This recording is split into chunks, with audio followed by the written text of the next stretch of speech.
मध्य प्रदेश में cyber cell की बड़ी कार्रवाई देखने को मिली है। 20 जिलों में ऑपरेशन फास्ट के तहत कार्रवाई की गई है और आपको बता दें कि इस ऑपरेशन के तहत कार्रवाई की गई है। 94 संदिग्ध फर्जी सिम धारकों और विक्रेताओं पर कार्रवाई की गई है। फर्जी सिम संबंधित हॉटस्पॉट चुनकर अभियान चलाया गया है। ऑपरेशन में अब तक 44 आरोपियों को गिरफ्तार कर लिया गया है। 26 लैपटॉप, 7 थंब मशीन और 100 फर्जी सिम की बरामद कर दी गई है। और एमपी का सीधी, छतरपुर, दतिया, शिवपुरी, डिंडौरी हॉटस्पॉट बन चुका है। ये चिंता का विषय है और 3824 संदिग्ध सिम विक्रेताओं ने जारी की है। करीब 7500 फर्जी सिम हैं और साइबर फ्रॉड करने में इस्तेमाल की गई थी इस फर्जी सिम को और अलग अलग जगहों से पोर्टल पर 6200 शिकायत दर्ज की गई है।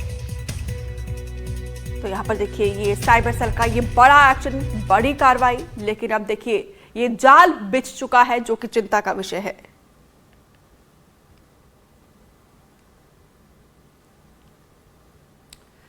फर्जी सिम को लेकर की गई कार्रवाई को लेकर SP cyber cell Pranay Nagvanshi ने एनडीटीवी से बातचीत करते हुए बताया कि ये पहले चरण का ऑपरेशन था, आगे भी कार्रवाई जारी रहेगी। ये सिम कार्ड बेचने वाले लोगों के एक से अधिक थंब लेकर फर्जी तरीके से सिम लेते थे और विदेशों तक सिम की सप्लाई होती थी, जिससे साइबर फ्रॉड किया जाता था। तो देखिए पहले ऑपरेशन में ही बड़ी कामयाबी हासिल हुई है। मध्य प्रदेश की स्टेट साइबर पुलिस ने फर्जी सिम बेचने वालों पर एक बड़ी कार्रवाई की है और इसका इंटरनेशनल कनेक्शन भी सामने निकल कर आया है। मेरे साथ राज्य साइबर पुलिस के पुलिस अधीक्षक प्रणय नागवंशी साहब मौजूद हैं और इस कार्रवाई के संबंध में सीधे बातचीत करते हैं। सर, किस तरीके से इस पूरे ऑपरेशन को अंजाम दिया गया और ये नेटवर्क कहाँ तक फैला हुआ था? I4C के माध्यम से हमको ऐसे बहुत सारी मोबाइल नंबर और पॉइंट ऑफ सेल की जानकारी प्राप्त हो रही थी जहां से फर्जी सिम को बेचा जाता है।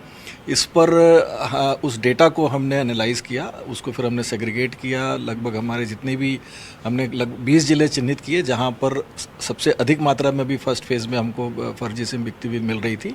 उन सभी जिलों के पुलिस अधीक्षक महोदयों के माध्यम से हमने एक सेंट्रल कमांड बनाया यहाँ स्टेट में, वहाँ एक नोडल पॉइंट बनाया और उनके साथ हमने एक डेट वाइज हमने उसमें एक प्लान तैयार किया कि किस डेट तक हमको उनका वेरिफिकेशन करना है, किस डेट तक हमको उसमें एविडेंस कलेक्ट करना है, किस डेट तक हमको उसमें एफआईआर करनी है और किस डेट को हमको उन सभी को एक साथ रेड करना है।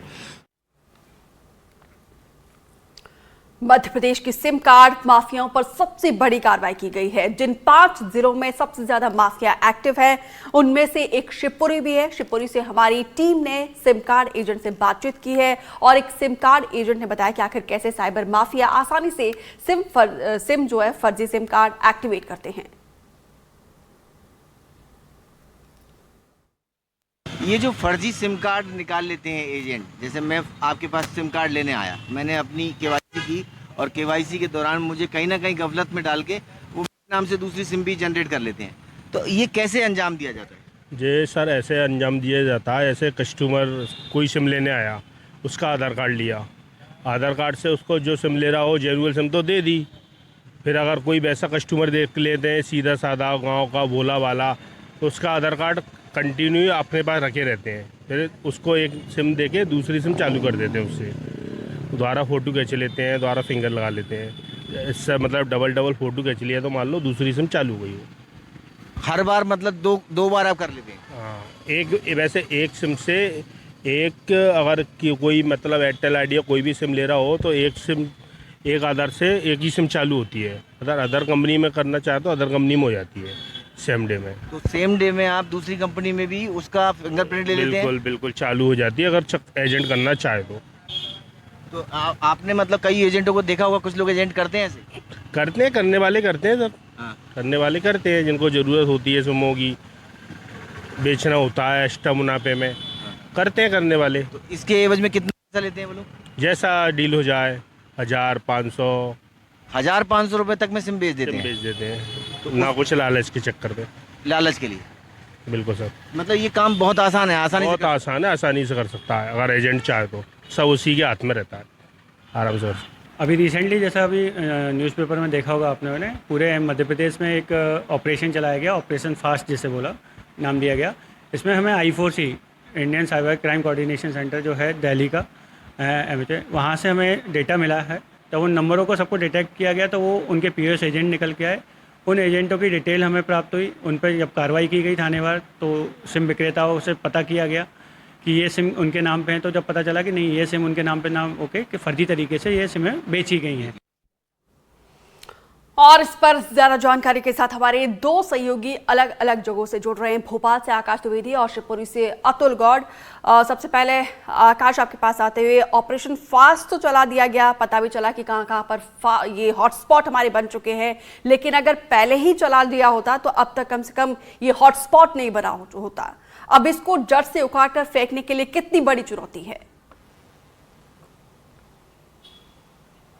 देखिए, चुनौती तो बड़ी है और ये सिर्फ एक पहला चरण था ऑपरेशन का। अभी कार्रवाइयां होना और बाकी हैं। गृह मंत्रालय के निर्देश के बाद जो जानकारियां मिली, स्टेट साइबर पुलिस को करीब 3 महीने तक इसकी प्लानिंग और इसके बाद इसको एग्जीक्यूट किया गया। जो अलग अलग जिले हैं, करीब 20 जिलों में, उन जिलों के पुलिस अधीक्षक के कोऑर्डिनेशन के साथ इस कार्रवाई में अब तक 44 लोगों को गिरफ्तार किया गया है। जो सिम है उनकी संख्या 7,000 से अधिक है, जिन्हें फर्जी तरीके से न सिर्फ मध्य प्रदेश में, न सिर्फ भारत में, बल्कि विदेशों में भी बेचा गया। कंबोडिया, थाईलैंड जैसे देशों में भी ये सिम एक्टिव पाए गए और अभी इसके सरगना की भी तलाश साइबर की जो टीम है वो कर रही है। दरअसल ये बहुत सामान्य एक मॉडस ऑपरेंडी के साथ काम करते थे। इनका टारगेट वो व्यक्ति होता था जो कम जानकार हो, जिसके पास कम समझ हो, और उसके थम्स और इंप्रेशन के साथ सिम निकाल लेना, इसके बाद उसे बेच देना। ये सिम इस्तेमाल हुए हैं साइबर ठगी में, डिजिटल अरेस्ट में, और जिस तरीके से हमने देखा कि कितनी बड़ी संख्या में साइबर ठगी के मामले सामने आए हैं, लेकिन हमेशा अपराधी इसमें बच जाता है। और जो पुलिस के पास मूल पॉइंट होता है जांच का, वो मोबाइल नंबर होता है, लेकिन अगर वही मोबाइल नंबर फर्जी हो तो निश्चित तौर पर एक सामान्य व्यक्ति जिसके नाम से ये सिम खरीदा गया है, उसके फंसने की संभावनाएं बढ़ जाती हैं।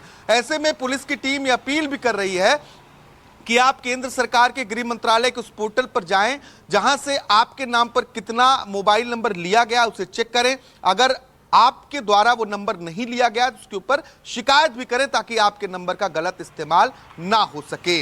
मध्य प्रदेश के साथ साथ ही झारखंड, उत्तर प्रदेश, कई अन्य राज्यों में इन सिमों की सप्लाई की गई है और इसमें 6,000 से अधिक संदिग्ध हैं और 44 लोगों को गिरफ्तार किया गया है। अन्य लोगों से पूछताछ की गई है। अभी पुलिस ये पता लगाने की कोशिश कर रही है कि आखिर इसका सरगना कौन था जो इन वेंडरों से जो ये सिम बेचने वाले लोग हैं, इनसे सिम खरीदता था और वो ठगों को सप्लाई करता था। अगर इसमें जांच और तेजी से आगे बढ़ी दूसरे तीसरे चरण में, तो कई बड़े ठग भी पकड़ा सकते हैं जो लोगों के लाखों रुपए डकार के बैठे हैं। बिल्कुल बिल्कुल। हालांकि पहले ही ऑपरेशन में देखिए, यहाँ पे पहले ही चरण में काफी बड़ी कामयाबी हमारे यहाँ पे साइबर सेल की टीम को मिली है। अतुल, हॉटस्पॉट है शिवपुरी, चिंता की बात है, लेकिन अब क्या कार्रवाई की जा रही है, क्या गाइडलाइंस जारी किया गया है? क्या अभी तक किसी की गिरफ्तारी हो चुकी है, किसी आरोपी की शिवपुरी से? बिल्कुल दीपिका, 2 आरोपियों की गिरफ्तारी हुई है और दोनों अलग अलग इलाके से हैं। शिवपुरी जिले के ये जो सिम विक्रेता हैं उनमें से इनकी गिरफ्तारी हुई है। पुलिस इन्वेस्टिगेशन कर रही है और लगातार इन तक पहुंचने की कोशिश की जा रही है। लेकिन देखिए दीपिका, वो जो चिंता की बात है वो हमने आपको अपनी रिपोर्ट में दिखाई कि किस तरह से वो सिम विक्रेता एजेंट साफ तौर पर कह रहा है कि हमें सिम जनरेट करना कोई मुश्किल भरा काम नहीं है। बड़ी आसानी के साथ में हम न केवल सिम को जनरेट कर लेते हैं, बल्कि ऊंचे दामों पे हम इस तरह के साइबर अपराधियों तक पहुंचा देते हैं जो कहीं ना कहीं साइबर अपराध को जन्म देते हैं।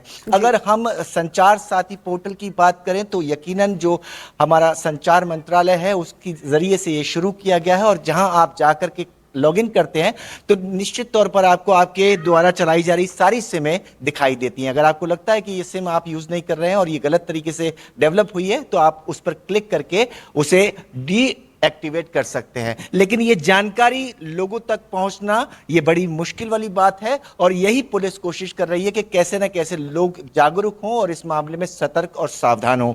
अगर हम बात करें आपसे तो ये जो डाटा मध्य प्रदेश को लेकर के सामने आया है वो अपने आप में चौंकाने वाला है और कहीं ना कहीं हमारे गृह मंत्रालय की जो एक संस्था है वो उसने इसे जारी करते हुए कहा है कि ये जो सिमों का कारोबार है ये केवल राज्यों तक सीमित नहीं है, देश के इलाकों तक सीमित नहीं है, बल्कि इसके इंटरनेशनल कनेक्शन है। जैसे मेरे सहयोगी आकाश ने भी आपको बताया कि थाईलैंड और कंबोडिया जैसी जगहों पर 7,500 सिमें एक्टिवेट हैं और कहीं ना कहीं उनसे साइबर अपराध किए जा रहे हैं और उन तक पहुंचना जो मूल अपराधी हैं वो इसी वजह से दुर्लभ और मुश्किल हो रहा है पुलिस के लिए।